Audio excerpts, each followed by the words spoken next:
Herb. Herb is a plant. I mean, herbs are good for everything.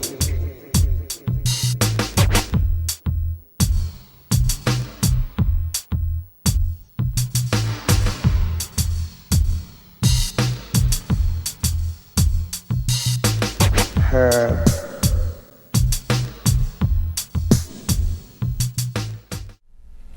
Welcome to Eugene Cannabis TV. We got DanK on this side, on your right, and on your left is we got Joseph. Joseph is here to talk, give some commentary.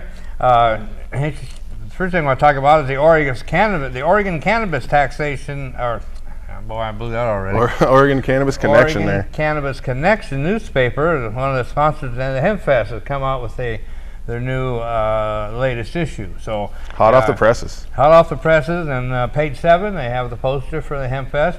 So anyway, all our friends in Southern Oregon will get the word that our Hemp Fest is coming up July 19th to the 21st. Yeah, it's going to be a great show, great time. Park. Oh, it's going to be incredible. We just picked up a new sponsor, a national sponsor, Dr. Bronner Soaps.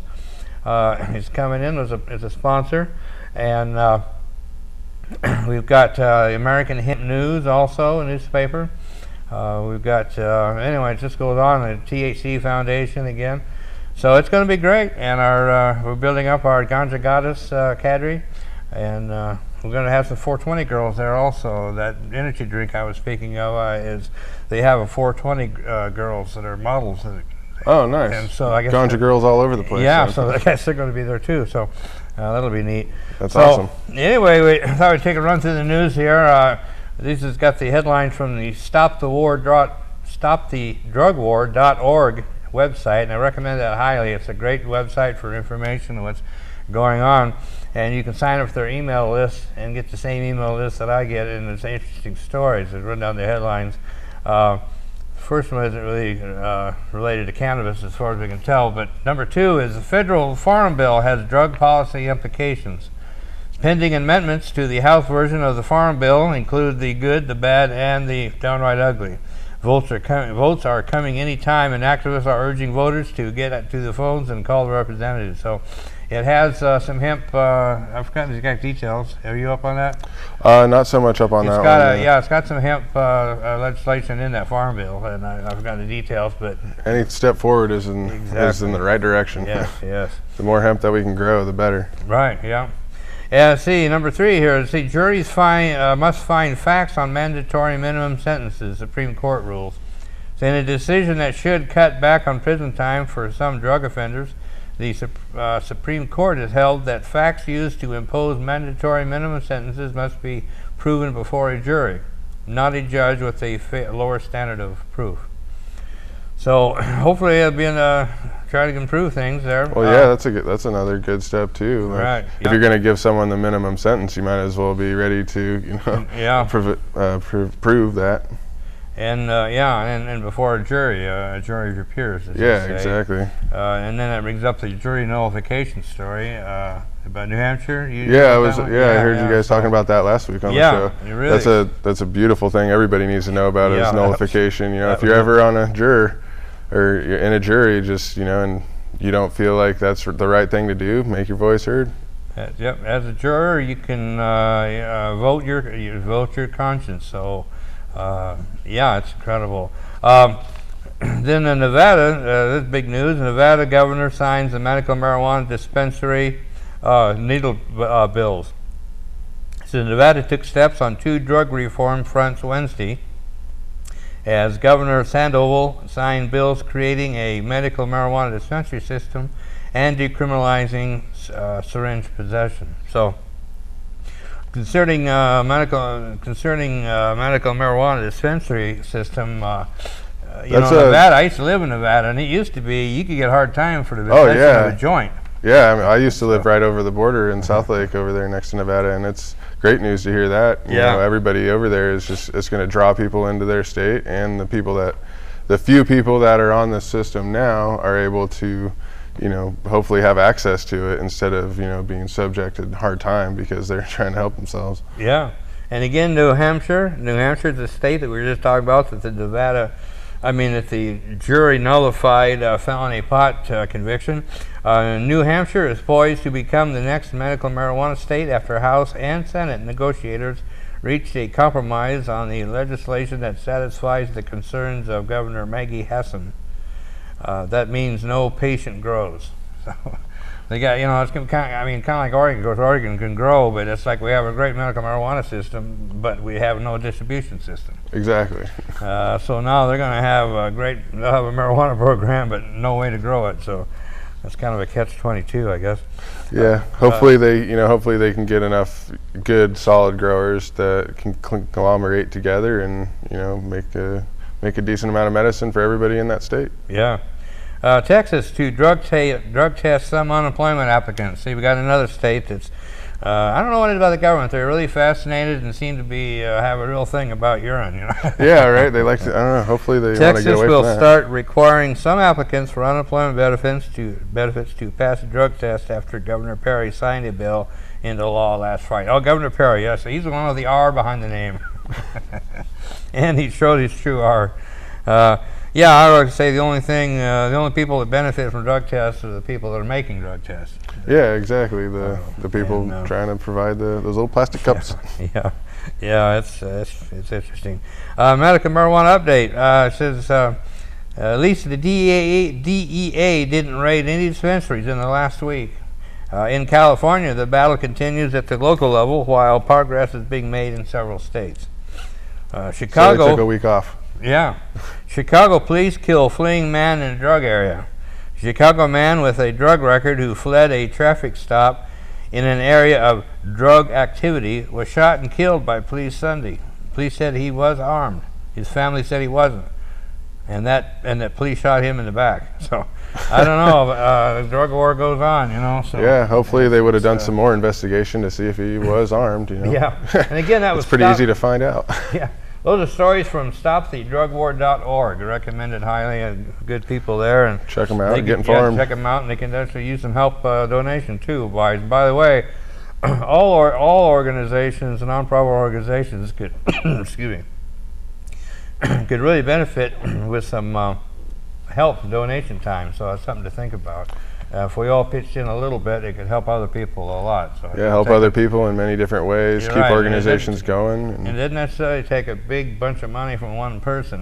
Just a little bit of money from a whole bunch of people can do the same thing. So yeah, exactly. Consistent help helps the community. Exactly. Every place needs a little bit of help, and if you're utilizing their efforts and also want to help them along the way, it's the best thing you can do. Yeah, that's it. So. And then we're talking about, and then into Oregon, the legalization efforts are in 3 more states. So we have Oregon, Alaska, and Arizona. Yeah, Alaska seems pretty on top of their stuff. Yeah, Alaska's initiative says it would legalize the possession of up to an ounce of marijuana by adults. It's backed by the Marijuana Policy Project. The initiative would also set up a system of taxed and regulated marijuana commerce. Adults could grow up to 6 marijuana plants for their personal use. See, the MMPs picked out Alaska to be one of the states they want to help in 2014, and they told us in Oregon that, oh yeah, they didn't bother to help us in this last election because they were focused on Colorado and Washington. Without any help at all, with no national support, we got 47%, which is a very high percentage. So it's nothing to be ashamed of. Yeah, I heard Alaska is pretty a tight-knit community up there. Everybody is living in the snow and extreme conditions, and if something helps. said, well, we're going to be there to help you in Oregon in 2016, get it on the ballot, and so we're saying, well, that's great and appreciate it, but we're doing it in 2014. So, yeah, let's get this done now. Yeah, and by the way, MP called me and asked about having a booth at the Hemp Fest, and I said, yeah, I'd love to have you. Yeah, that'd be great. And talked a little bit about what I just mentioned just now, and I haven't heard back from them, so I hope I didn't scare them off. Oh, hopefully not. But I mean, coming. That'd be really great to have them there. So we'll see. Yeah. So anyway, in Oregon, let's talk about Arizona real quick. Arizona is sponsoring an initiative that would amend the state constitution to allow for legal, taxed, and regulated marijuana use and commerce.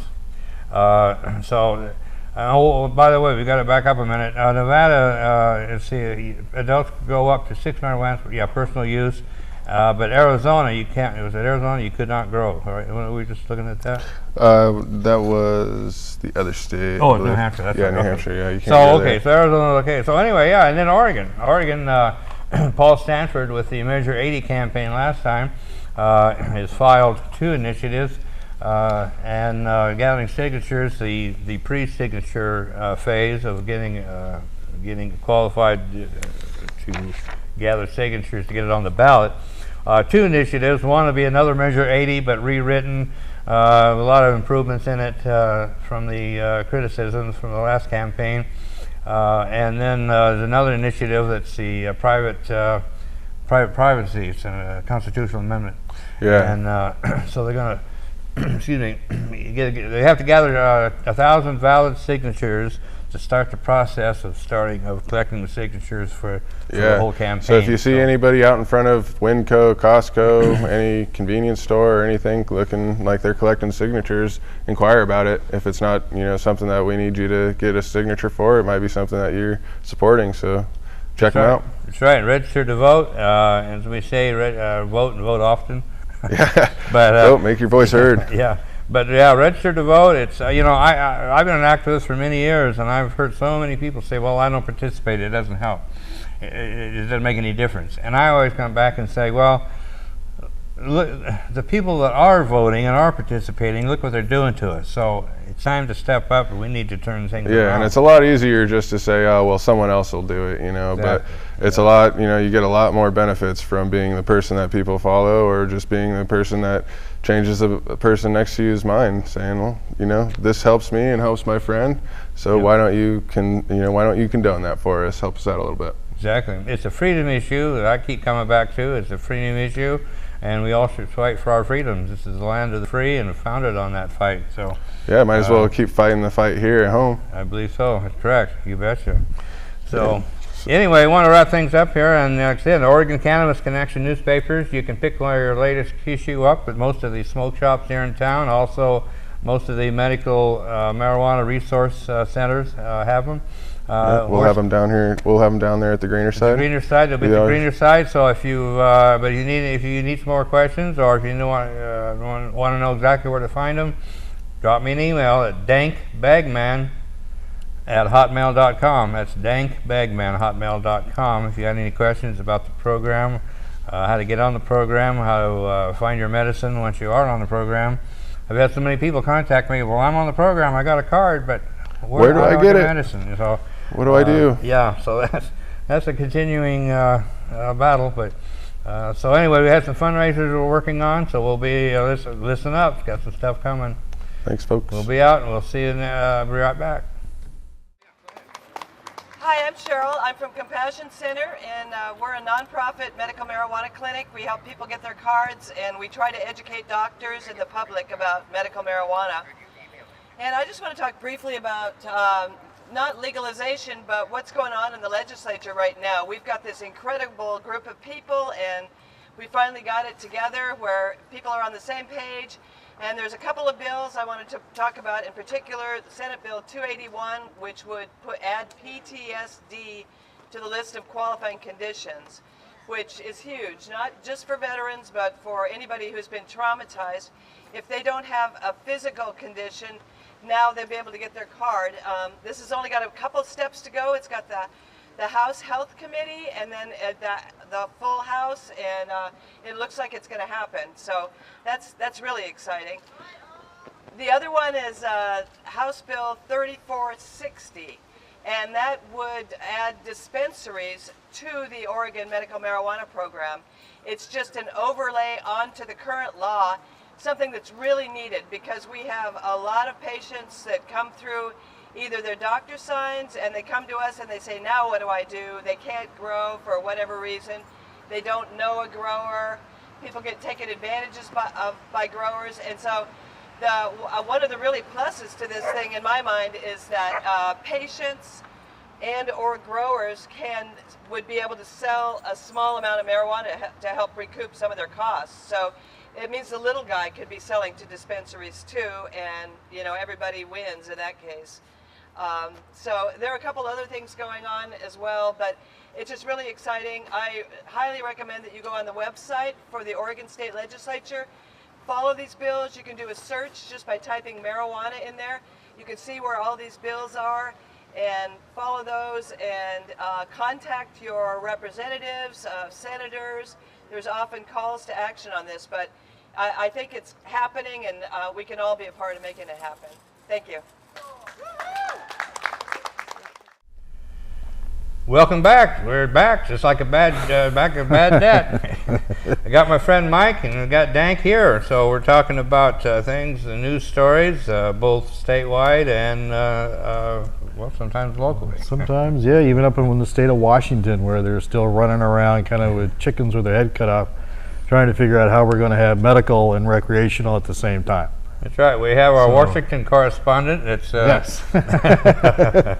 Mike spent quite a bit of time in Washington and kind of dual citizenship right now, I guess. So. Well, I guess, yeah, sorts, since technically I'm not working, so I can kind of live wherever I want to.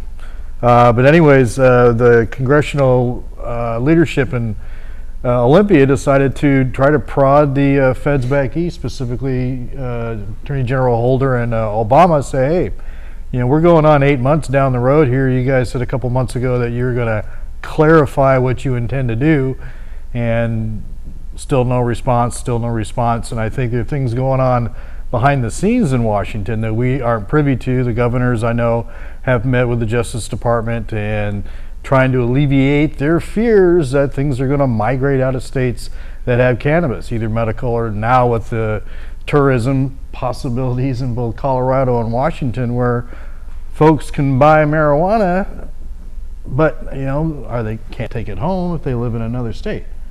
So, but it's still, the feds haven't said anything publicly anyways, nothing at all, and that's really frustrating. It's nice to see, you know, the the legislators realize just how difficult it can be to deal with the federal government on this issue. They are just so continually holding on to just a failed policy that it boggles the imagination as to what they're thinking.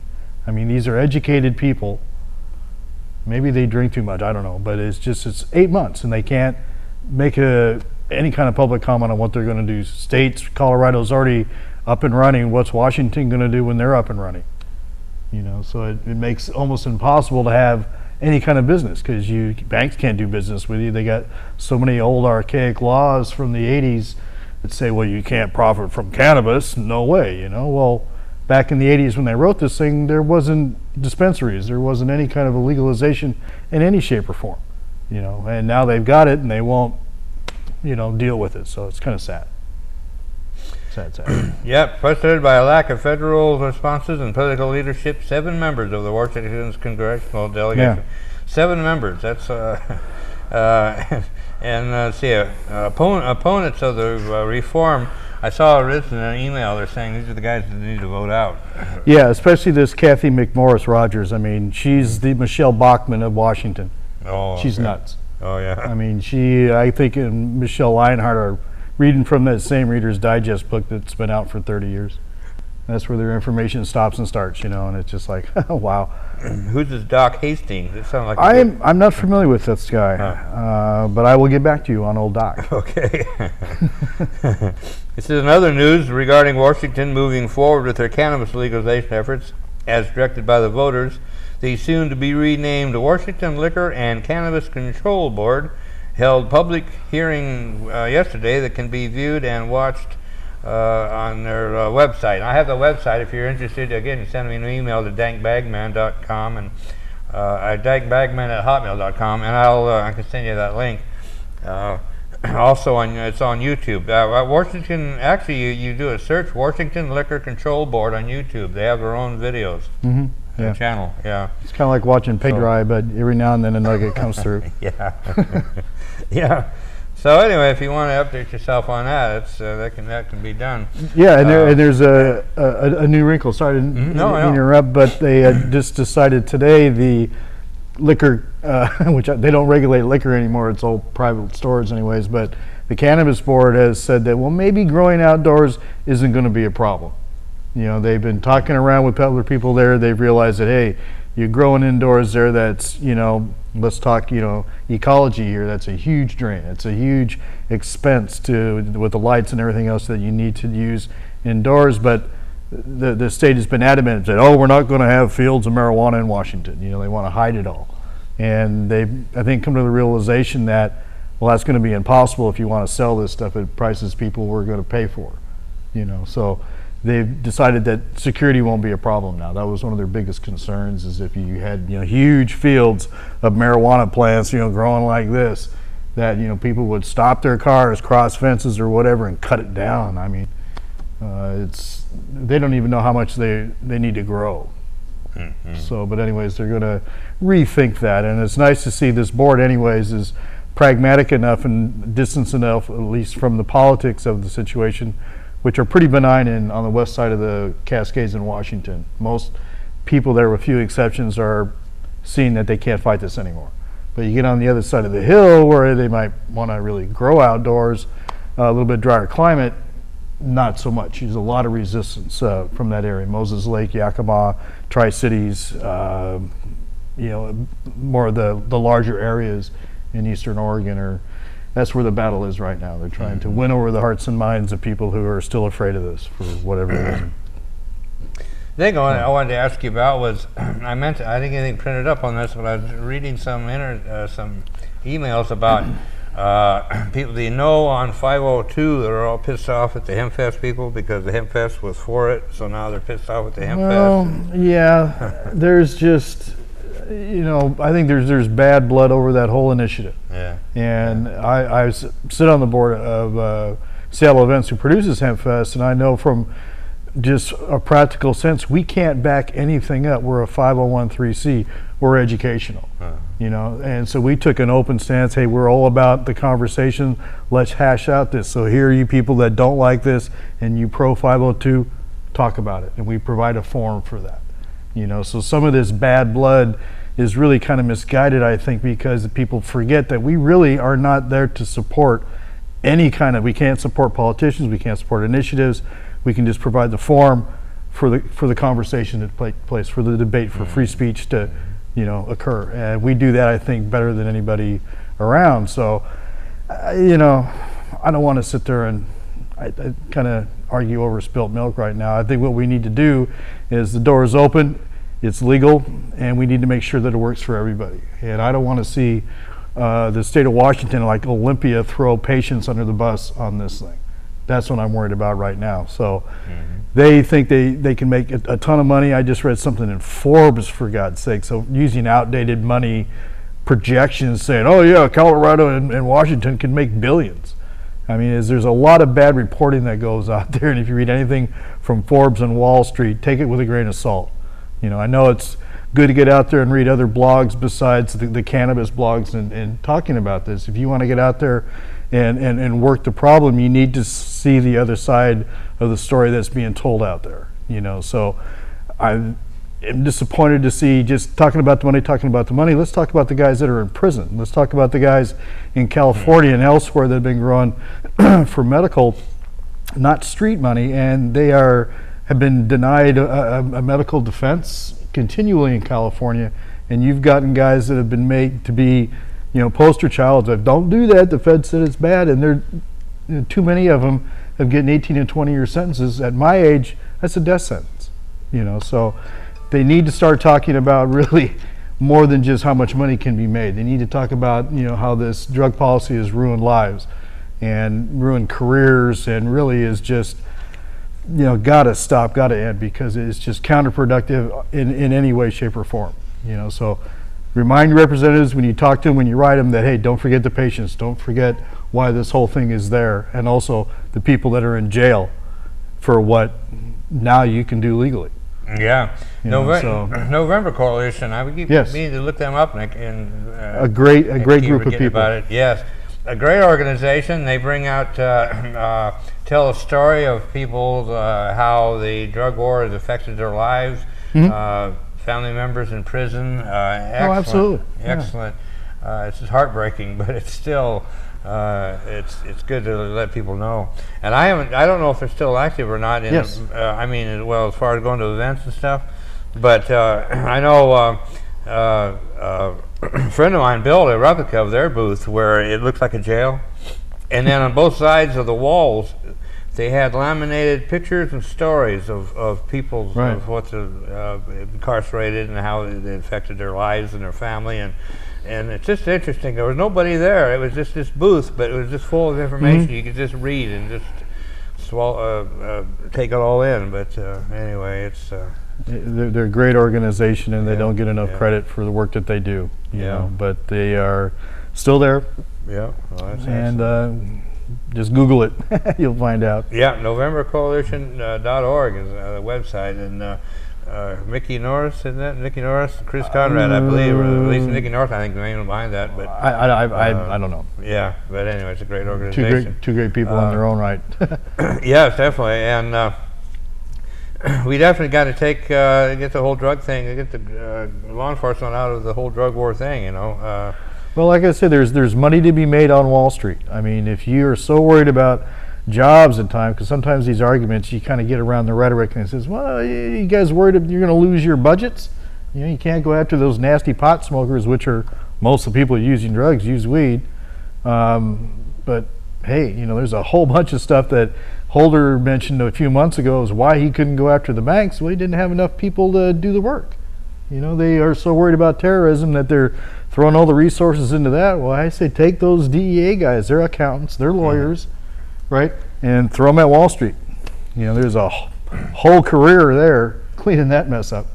Right, and speaking of government's intrusion into people's lives, our friends at the greener side still have yet to have their day in court. So we do need to raise funds for them to help them with their legal expenses. We're working on a fundraiser. If you'd like to help out, especially if you'd like to help the greener side specifically, again, send an email to dankbagman@hotmail.com, and I can pass you on that information or help. You know, because the thing is, we got to band together and fight back. So if you can, help. And don't forget, bug your representatives, bug your senators, say you want that 3460 bill to pass, you want Kitzhauer to sign it, and everything else will take care of itself. Close to having medical marijuana dispensaries in Oregon. Very, very close. It could happen. See you next week.